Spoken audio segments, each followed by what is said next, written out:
यह कहानी मुंशी प्रेमचंद द्वारा लिखित। विपिन बाबू एक कवि थे जिन्हें दुनिया में सबसे ज़्यादा सुंदर रचनाएं महिलाएं ही लगती थी। इनकी कविताओं में भी सिर्फ महिलाओं के रूप, सुंदरता और यौवन का ही तारीफ हुआ करती थी। जैसे ही किसी महिला का जिक्र होता तो ये अलग और सुंदर सी कल्पना की दुनिया में चले जाते थे। इन्होंने अपने जीवन में भी एक ऐसी ही सुंदर महिला की कल्पना की थी। विपिन बाबू के मन में था कि उनकी पत्नी फूल सी कोमल, सूरज जैसी चमक, कोयल सी आवाज़ और सुबह की लाली से शोभित हो। अब विपिन बाबू के कॉलेज के परीक्षा भी खत्म हो गई थी। विपिन के लिए कई सारे रिश्ते आ रहे थे। एक दिन विपिन के मामा ने उनकी शादी भी तय कर दी। विपिन का मन लड़की को देखने का था। उसे देखना था कि जैसी पत्नी की वो कल्पना करता है वो वैसी है या नहीं। विपिन के मामा से अपनी होने वाली पत्नी को देखने का निवेदन किया, लेकिन मामा ने उसे कहा कि वो बहुत ही सुंदर है, उन्होंने उसे खुद देखा है। मामा की बातों पर भरोसा करके विपिन ने शादी के लिए हाँ कर दी। शादी का दिन भी आ गया। मंडप के पास बैठा विपिन अपनी पत्नी को देखने के लिए उतावला था।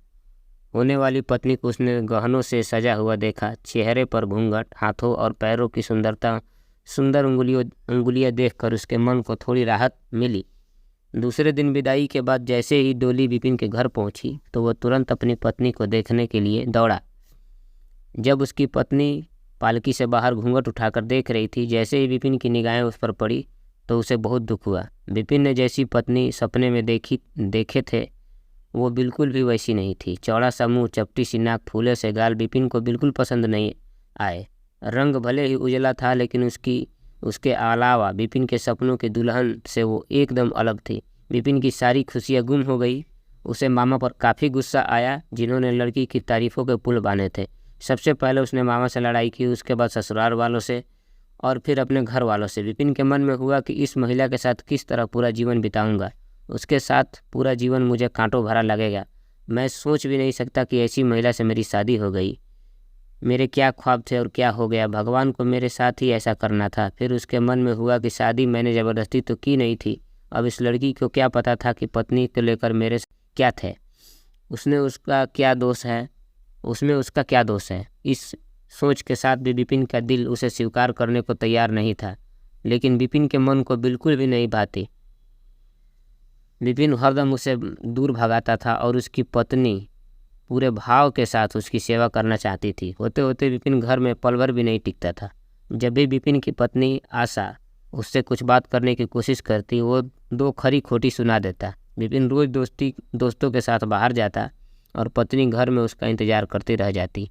काफ़ी दिनों के बाद जब विपिन घर खाना खाने के लिए आया तो आशा ने कहा कि आप मेरी वजह से घर में रहना ही छोड़ देंगे क्या। विपिन ने मुंह मोड़ते हुए जवाब दिया, घर में ही तो रहता हूँ, बस आजकल नौकरी ढूंढने के लिए ज़्यादा दौड़ भाग करनी पड़ रही है।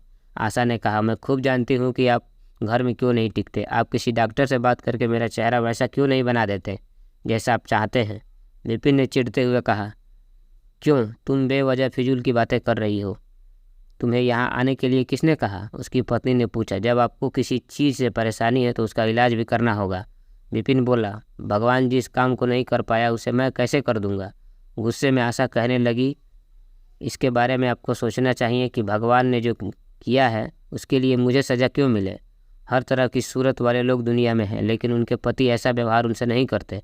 विपिन ने झल्लाते हुए जवाब दिया कि क्या मैं तुमसे कोई गलत व्यवहार करता हूँ। क्या मैंने कभी तुमसे लड़ाई की है। तुम ही मेरे सामने आकर मुझसे बहस करने लगती हो। ये सब सुनकर आशा वापस चली गई। उसे लगा कि इन्होंने मेरे प्रति अपना दिल पत्थर का बना लिया है, अब ये मेरी एक नहीं सुनेंगे। इधर विपिन का ऐसा रवैया देखते देखते आशा बीमार हो गई। वो अपनी ज़िंदगी से निराश थी। इधर बीमार आशा को देखने विपिन एक बार भी नहीं गया। उसके मन में था कि उसे कुछ हो जाए तो इस बार पसंद की लड़की से शादी कर लूँगा।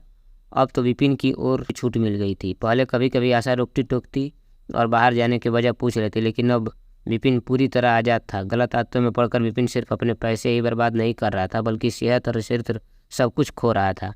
होते होते विपिन का पूरा शरीर पीला और कमज़ोर पड़ने लगा। शरीर में सिर्फ हड्डियाँ ही नजर आ रही थी और आंखों के आसपास काले घेरे पड़ गए थे। अपने चेहरे को देखकर रोज़ विपिन उसे संवारने की कोशिश करता लेकिन कुछ हो नहीं पाता। एक दिन महीनों से बीमार पड़ी आशा बरामदे के पास चारपाई पर लेटी थी। उसने विपिन को काफ़ी समय से देखा नहीं था, इसलिए किसी से भी भेजा। आशा के मन में था कि बुलावा तो भेज दिया है लेकिन वो आएंगे नहीं।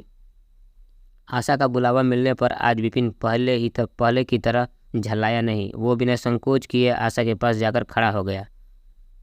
जैसे ही आशा ने उसे देखा तो हैरान हो गई। उसने पूछा, क्या आप बीमार हैं? बहुत दुबले हो गए हैं और पहचान में भी नहीं आ रहे हैं। विपिन ने कहा, जिंदा रहकर भी अब क्या करना है? आशा ने नाराज होते हुए विपिन का हाथ पकड़कर चारपाई पर बैठा दिया और बोली, दवाई क्यों नहीं करते? आज आशा के इस तरह उसे खींचने पर विपिन नाराज नहीं हुआ। उसके व्यवहार में वो कड़वाहट नहीं थी। उसका गुस्सा जैसे पिघल गया था। चारपाई पर बैठते ही विपिन ने जवाब दिया, अब दवाई से मेरा कुछ नहीं होगा। मौत ही मुझे अपने साथ लेकर जाएगी। मैं ऐसा तुम्हें दुख देने के लिए नहीं कह रहा हूँ। मैं भयंकर रोग से ग्रस्त हूँ और अब मैं नहीं बच सकता। इतना कहते ही विपिन चारपाई पर बेहोश होकर गिर गया। उसका पूरा शरीर कांपने लगा और पसीना पसीना हो गया। विपिन की ये हालत देखकर महीनों से बीमार पड़ी आशा झट से बिस्तर से उठ गई। वो पानी लाकर विपिन के चेहरे पर मारने लगी, लेकिन उसे होश नहीं आया। शाम तक विपिन का मुंह टेढ़ा हो गया और शरीर में कोई हरकत नहीं थी। यह लकवा था जिसकी चपेट में विपिन आ गया था। इस रोग में बीमार आशा ने विपिन की खूब सेवा की। लगातार 15 दिन तक विपिन की स्थिति नाजुक बनी रही। दिन रात एक करके आशा द्वारा की गई मेहनत रंग लाने लगी। विपिन की हालत कुछ संभली, लेकिन अभी भी आशा अपने गोद में सुलाकर ही विपिन की दवाई पिलाती और खाना खिलाती थी। इन सब में वो अपनी तबीयत जैसे भूल ही गई थी। शरीर बुखार से तपता था, लेकिन उसे विपिन की स्थिति के सामने खुद की सेहत कुछ भी नहीं लगती थी। अब विपिन के दोनों पैरों में थोड़ी ताकत आने लगी थी। होते होते 4-5 महीने के बाद वो अपने पैरों पर खड़ा होने लगा, लेकिन उसका मुंह टेढ़ा का टेढ़ा ही रहा। उसके चेहरे पर पहले जैसी रौनक भी नहीं रही। एक दिन अपना चेहरा शीशे में देखने के बाद विपिन ने कहा, मुझे भगवान ने अपने किए की सजा दी है। आशा, मैंने तुम्हें सुंदर नहीं माना और आज देखो मैं कितना कुरूप हो गया हूँ। अब तुम भी मेरे साथ वैसा ही व्यवहार करो जैसा मैं तुम्हारे साथ किया करता था। आशा ने हंसते हुए पति से कहा, आप मेरी आंखों से देखेंगे तो पता चलेगा कि आप में कोई अंतर नहीं आया है। आप पहले जैसे थे अब भी वैसे ही हैं। विपिन बोला, अच्छा, बंदर जैसा मुँह दिख रहा है और तुम कहती हो कि कोई अंतर नहीं आया। मुझे मालूम है ना, भगवान ने मुझे मेरी करनी की सज़ा दी है। सबने खूब जतन किए, लेकिन विपिन का मुंह सीधा नहीं हो पाया। पति के पैर खड़े के कुछ समय बाद ही आशा ने घर में पूजा रखी, क्योंकि उसने भगवान से विपिन की मन्नत मांगी थी। पूरे मोहल्ले के लोग विपिन के घर में जमा थे।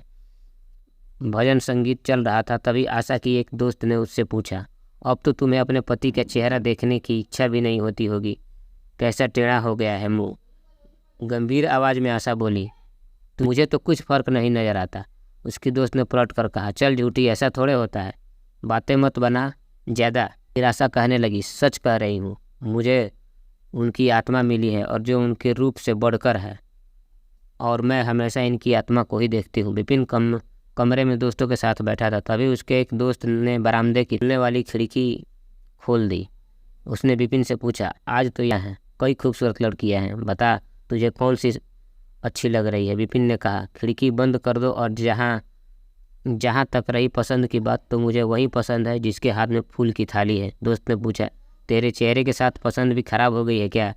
मुझे तो वो दूसरे से कम खूबसूरत लगती है। विपिन बोला, मैं उसकी आत्मा को देख रहा हूँ, वो हर किसी की सूरत से ज़्यादा सुंदर है। तब उसने पूछा, अच्छा, यही तुम्हारी पत्नी है क्या? विपिन ने कहा, हाँ बिल्कुल, यही वो देवी तुल्य महिला है। तो आज की कहानी यही ख़त्म होती है, और कहानी से ये हमें सीख मिलती है कि व्यक्ति की बाहरी सुंदरता नहीं बल्कि मन की सुंदरता देखनी चाहिए। बाहरी सुंदरता कभी भी फीकी पड़ सकती है, लेकिन जिसका मन सुंदर है वो व्यक्ति हमेशा ही सुंदर रहता है। तो आप लोगों ने मेरी कहानी सुना, इसके लिए धन्यवाद। कहानी अगर अच्छी लगे तो चैनल को लाइक और सब्सक्राइब करना न भूलें।